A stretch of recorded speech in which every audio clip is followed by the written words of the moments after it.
Hello again. This is a second reading session that I do, which is obviously, as you have seen in the chat, is followed by Inez session. I kind of missed the part where, she was encouraging, well, me at least, to do it every day, but, well, she did, inspired by her second video. And so today my reading is a piece from a movie. Well, it's rather a cartoon, but it doesn't matter. Mary and Max. This is a story about a little girl named Mary who decides to find a pen friend whose name is Max. She is 8 years old. He is 44 years old. She's from Australia. He's from New York. He's, this typical, as it's often portrayed in movies, typical Jewish man. And so today I will read two letters. The first one will be of Mary.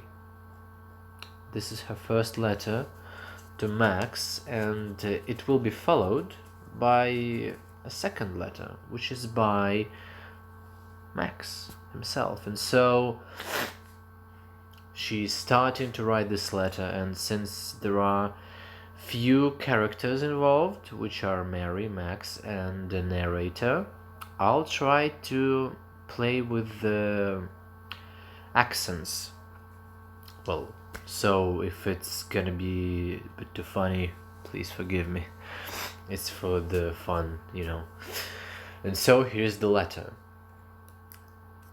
Dear Mr. Horowitz, my name is Mary Daisy Dinkle, and I'm 8 years old, 3 months and 9 days.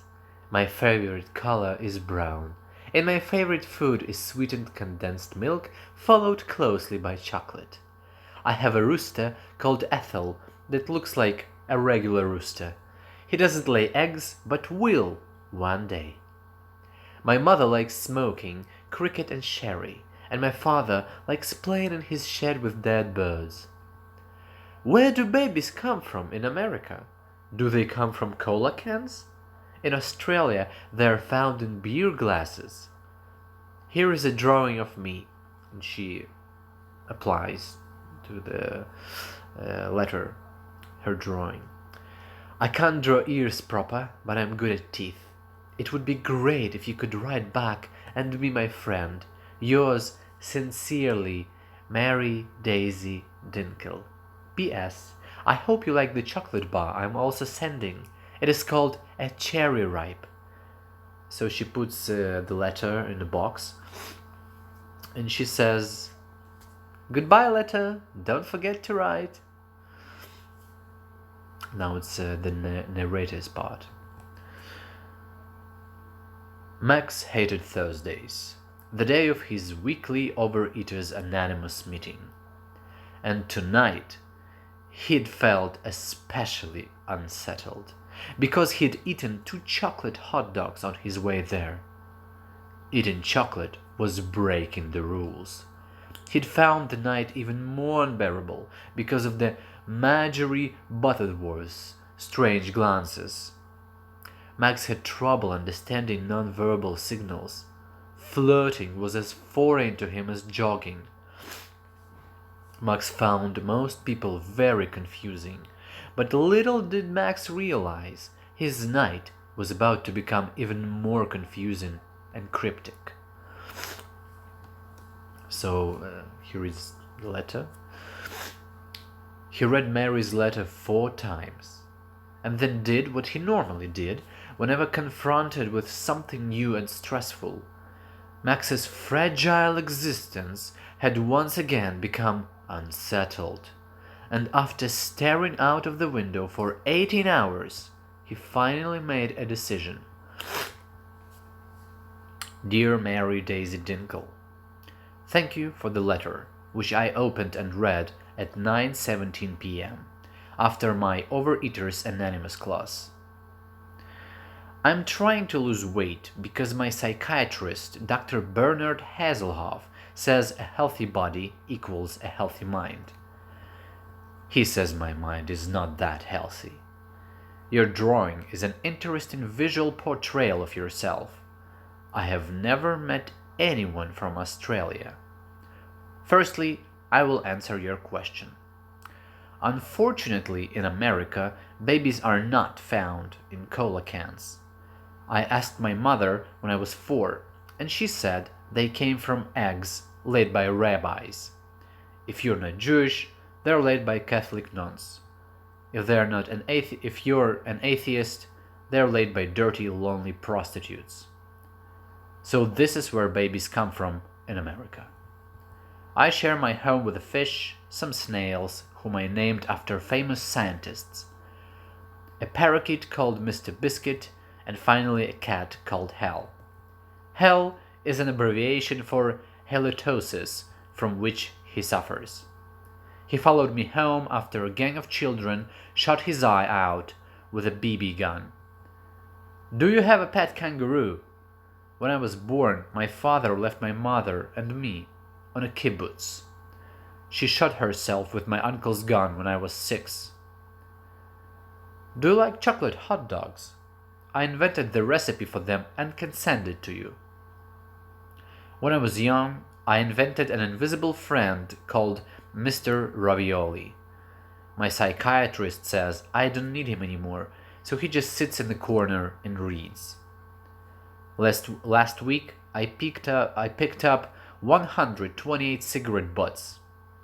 People are always littering in New York.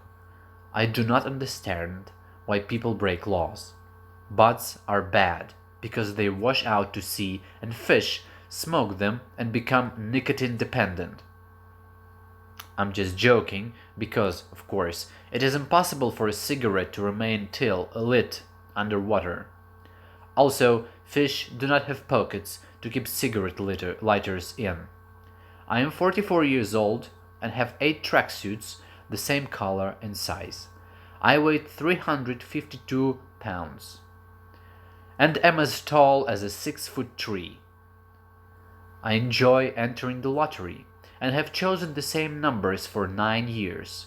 Those numbers are 3, 5, 6, 9, 11, and 12. I have had many different jobs during my life.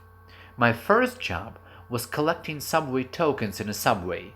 My second job was at Yidl's Gourmet Kosher Supplies, where I worked at the machine that made pre-packaged noodle kugels. I was born Jewish and used to believe in God, but I have since read many books that have proven God is just a figment of my imagination. People like to believe in God because it answers complicated questions, like, where did the universe come from? Do worms go to heaven? And why do old ladies have blue hair? Even though I'm an atheist, I still wear my yarmulke as it keeps my brain warm. My third job was for a company that printed logos on novelty items. I worked at the Frisbee printing machine. A Frisbee is a circular plastic disc that people throw at each other. It is like a boomerang, but it does not come back. My fourth job was when I was called up for jury duty. I didn't get paid much, but got free cookies and coffee.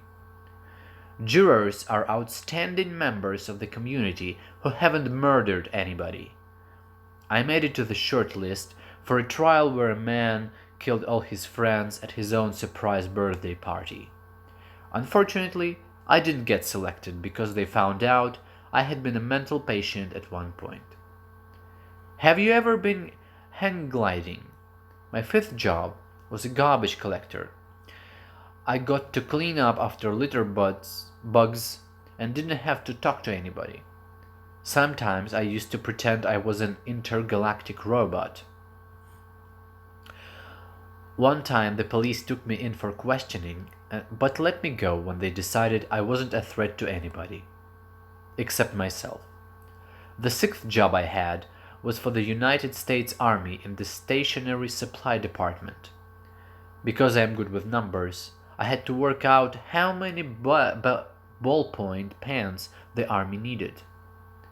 One day they did a security check and asked whether I was a member of any radical groups. I told them that I was a member of the New York Science Fiction Fan Club. They said this didn't count, but dismissed me anyway. Fortunately, I did not remember to tell them I was once a communist. Have you ever been a communist? Have you ever been attacked by a crow or similar large bird? When I was 8, a crow attacked me on my way to school. I had to have 3 stitches, and in spring I now wear a helmet with eyes I have painted on. People laugh at me when I wear my helmet. I'm not sure why.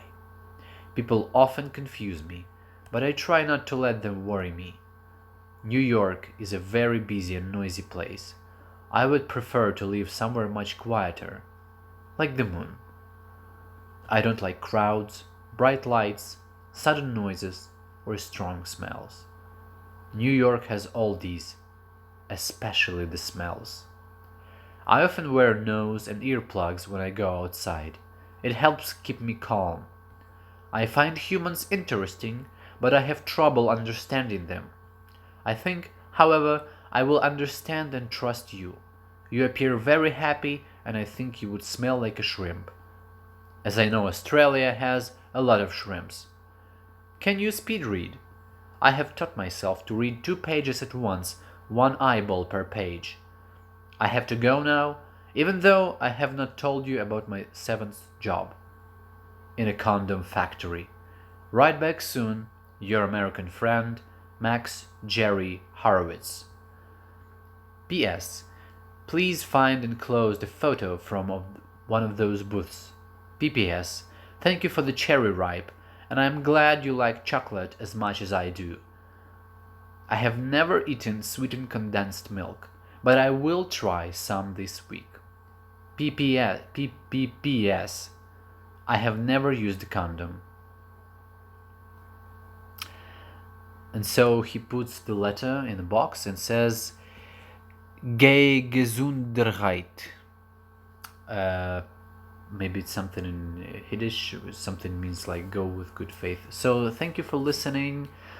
I think I'll stick with this movie for further reading. So have fun and join the, I don't know, challenge, or as someone called it, how did they call it? Flash mob, yeah, flash mob. Have fun.